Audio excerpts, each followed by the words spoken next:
All right, if you're like most Americans, you grew up with a special sense of reverence for judges.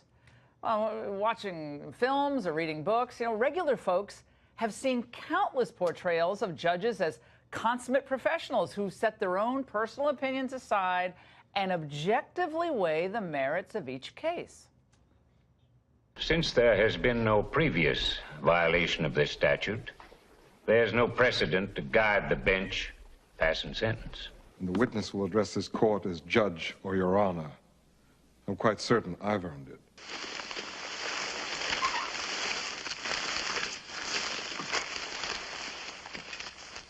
Since the United States government declares this man to be Santa Claus, this court will not dispute it. Case dismissed. I still get goosebumps every time I see that. Well, but of course, then there's the real world, where certain judges act more like political pundits than impartial arbiters. Case in point, yesterday's sentencing hearing of former Trump National Security Advisor Michael Flynn.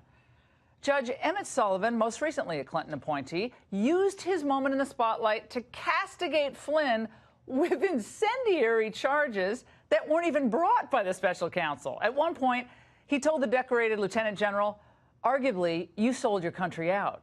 Well, then he cited Flynn's failure to register as a foreign agent, and the judge actually used the word treason, but with clever phrasing. He told the court, "I wasn't suggesting that he was committing treason. I was just curious if he could have been charged." Lots of conspiracy theories out there. Since when do judges start invoking conspiracy theories as grounds for imposing additional jail time or any jail time on a defendant? The special counsel actually, recommended no jail time. Nevertheless, Judge Sullivan warned Flynn that even if he cooperated further with the special counsel, he could still serve time. This has to be one of the most dramatic hearings that I have ever witnessed, and I've been here in Washington nearly 20 years.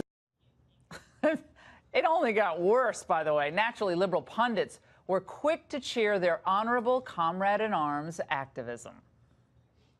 But I will tell you this, that today, a judge in Washington, D.C. stood up for our country.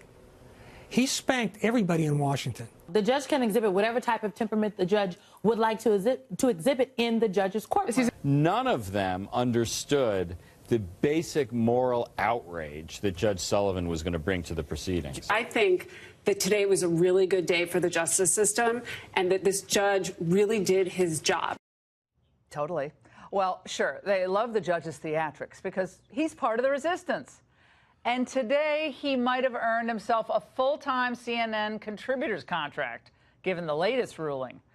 In a pre-Christmas permanent injunction, Judge Sullivan, and believe it or not, I read all 107 tedious pages this afternoon, ruled that Trump's tightening guidelines for granting asylum is illegal. Remember back when, it was back in June, when Jeff Sessions announced these new asylum rules? Asylum is available for those who leave their home country because of persecution or fear on account of race, religion, nationality, or membership in a particular social group or political opinion. Asylum was never meant to alleviate all problems, even all serious problems, that people face every day all over the world. Common sense interpretation, no? Well, the move was needed because asylum seekers were abusing the system. Aided by a lot of leftist NGOs, migrants began parroting lines about gang violence and domestic violence to establish this expanded credible fear category because they didn't want to return to their homeland. With Judge Sullivan's opinion, today it's back to business as usual, pre-Trump, the way it used to be. The judge not only, by the way, demands that the administration revert to the old rules of asylum entry, but further, he instructed that the government return to the United States the plaintiffs who were unlawfully deported and to provide them with new credible fear determinations consistent with the immigration laws. Would you like a mint on your pillow, too? In other words, all those deported have to be brought back for new asylum hearings. Now, I guess they can stay at Sullivan's house as they await trial. Who knows? But from his activist judicial high horse, Sullivan apparently isn't bothered by the growing backlog of 800,000 now immigration court cases. 30% of those involve asylum requests. That's more than triple the number from 2009. Now, we've been talking about the scourge of unelected judges substituting their own policy preferences for those of the American people's representatives since this show started back in October of last year.